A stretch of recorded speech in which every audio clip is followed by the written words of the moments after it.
है कि जिस उद्देश्य से झारखंड अलग हुआ था, आज वो भी समस्याएं आज भी बनी हुई है। जिस कदर आज कंपनियों का इस क्षेत्र में तांडव चल रहा है, जिस तरीके से राक्षसों की तरह इस बड़का गांव और कुलपुरा की धरती को रौंदने के लिए सैकड़ों कंपनियां, दर्जनों कंपनियां जिस तरीके से इस क्षेत्र में आज खड़ी है, ऐसे में शहीद निर्मल महतो की जयंती के अवसर पर आज उनके संघर्षों को, उनके बलिदान को और उनके सपने को आज याद करने की जरूरत है और उनसे प्रेरणा लेकर अपने हक अधिकार के लिए आज हमें लड़ाई लड़ने की जरूरत है। साथियों, आज जिस तरीके से झारखंड बनने के बाद लोगों ने जो सपना देखा था कि झारखंड अलग राज्य होगा, यहाँ के लोगों को रोजी रोजगार मिलेगा, यहाँ के लोगों को विस्थापित नहीं होना पड़ेगा, यहाँ के लोगों को दिल्ली मुंबई जैसे शहरों में जाना नहीं पड़ेगा। लेकिन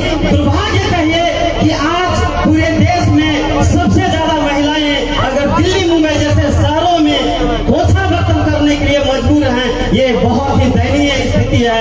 आज यहाँ के लोग बड़े बड़े मेट्रो सिटी में दिहाड़ी मजदूरी करने जाते हैं और वहां से लाश आता है और यहाँ जो संपत्ति है, यहाँ बड़ी बड़ी कंपनियां आती है, लूट के ले जाती है। यहाँ के लोग आज भी कोई किसी मुद्दे पर लोग जाम रखे हुए हैं, तो आज छोटी छोटी मांगों के लिए आज यहाँ के लोग लड़ रहे हैं। ऐसे में इस उद्देश्य से तो झारखंड अलग नहीं हुआ था कि यहाँ के रैयतों को अपनी मांगों के लिए दर दर ठोकर खाना पड़े।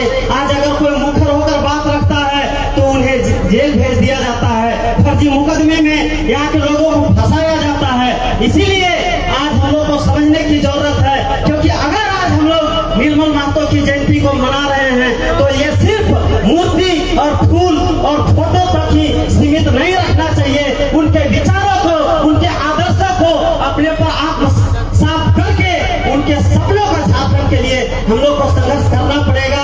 आज जिस तरीके से झारखंड अलग होने के बाद या देश का आजाद होने के बाद जिस तरीके से राजनीति केंद्रित हो गई है, आज सही मायने में देखा जाए तो देखकर आज झारखंड की जो हाल है उससे ये लगता है कि झारखंडियों के लिए झारखंड अलग हुआ है। लगता है, आज लगता है कि झारखंड पूंजीपतियों के लिए अलग हुआ है, झारखंड एनटीपीसी के लिए अलग हुआ है, झारखंड अडानी के लिए अलग हुआ है, बड़े बड़े पूंजीपतियों को लूटने के लिए अलग हुआ है। फरमान आता है ये गांव खाली कर दो, तुम कुछ नहीं बोल पाते, खाली करना पड़ता है कि नहीं? ये स्थिति है कि नहीं? तो हमारी स्थिति क्या है? हम भारत के लोग क्या है? ये सवाल आज भी जिंदा है। इसीलिए समझने की जरूरत है कि क्या हम लोग कंपनियों के कहने पर, उनके इशारे पर, प्रशासन के जरिए जब चाहे तब हमको भगा दिया जाए, जब चाहे तब खाली कर दिया जाए, जब कहे कि बैठ जाओ तो हमें बैठ जाना चाहिए। हमारी बस इतनी औकात है क्या? जब चाहे तब उठा देना चाहिए, यही हमारी औकात है?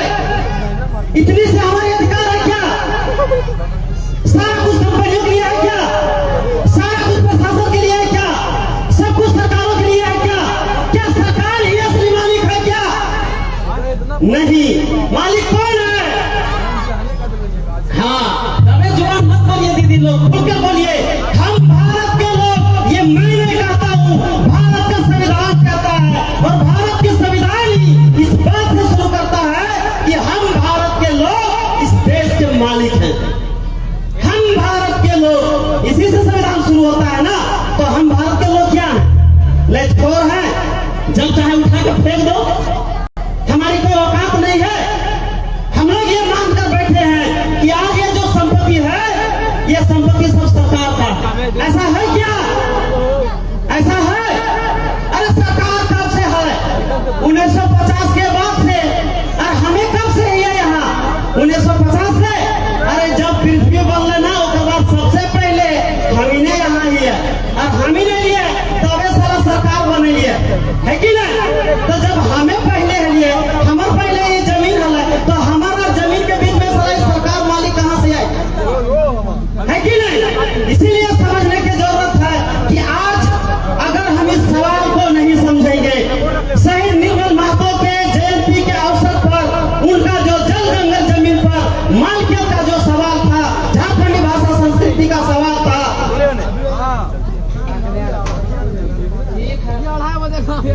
के अंदर समय को देखते हुए। ठीक है, बस एक ही संसाधन के सवाल पर ही बात रख के खत्म करेंगे कि ये सवाल है कि ये संपत्ति का मालिक कौन है। क्योंकि जिस तरीके से आज हम लोग को दिमाग में डाला गया है कि नहीं सरकार ही मालिक है, एनटीपीसी ही मालिक है, कोई खनन कंपनी ही मालिक है, और जब चाहेगा तो आपको भागना पड़ेगा और जब चाहेगा तो घर खाली करना पड़ेगा। यही बात समझते हैं ना? यही बात समझते हैं? नहीं, मालिक कौन है ये सवाल सही निर्मल महतो ने उठा कर गया था। इस संपत्ति का मालिक हम आप लोग हैं, और ये भारत का संविधान का 39B ये बात कहता है कि भौतिक संसाधनों का स्वामित्व और नियंत्रण एनटीपीसी के हाथों नहीं है, सरकार के हाथों नहीं है, कंपनी के हाथों नहीं है। भौतिक संसाधनों का स्वामित्व और नियंत्रण समुदाय के अधीन है। भौतिक संसाधन का मतलब क्या? ढेका, पत्थर, माटी, कोयला, अबरा, सोना, चांदी, जो हम देखते हैं इसका मालिक सरकार नहीं है, कंपनी भी नहीं है, इसका मालिक हम और आप हैं। लेकिन चूंकि ये सवाल चुप रखे हैं इसीलिए कंपनियां लूट रहा है। तो अगर मालिक सुधर रहेगा तो नौकर चोरी करेगा कि नहीं करेगा? नौकर चोरी करेगा ना। तो आप मालिक हैं और आप भी जब इस बात को नहीं समझते हैं, जब मालिक ही सुधर रहेगा तो नौकर चोरी करेगा। आजकल पशु पेशा कानून लागू हो गया। गोल्ड खनिज, पत्थर, बालू, अबरक, छोटा छोटा जो मिनरल्स है, केंदुपत्ता, वन उपज, इसमें 5वीं अनुसूचित क्षेत्रों में ग्राम सभा को अधिकार मिल गया है। अब गैर अनुसूचित क्षेत्रों में इन संसाधनों पर अधिकार के लेके लड़ाई लड़ना पड़ेगा। ये सवाल जो निर्मल महतो का आज जिंदा है, इसको जब तक नहीं समझेंगे, जब तक इसको अमल में नहीं लाएंगे, ये लूट बंद नहीं होगी। निर्मल महतो का साहब का, उनके सपनों का झारखंड नहीं बनेगा।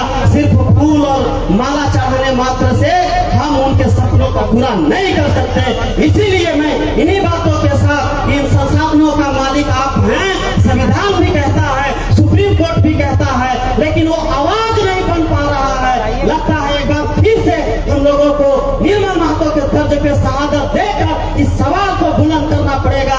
इन संसाधनों के मालिक हम हैं, तभी हम यहाँ के लोग मालिक बन पाएंगे, इन संसाधनों पर हिस्सेदारी मिल पाएगी और वास्तव में झारखंडियत का अधिकार झारखंडियों को मिल पाएगा।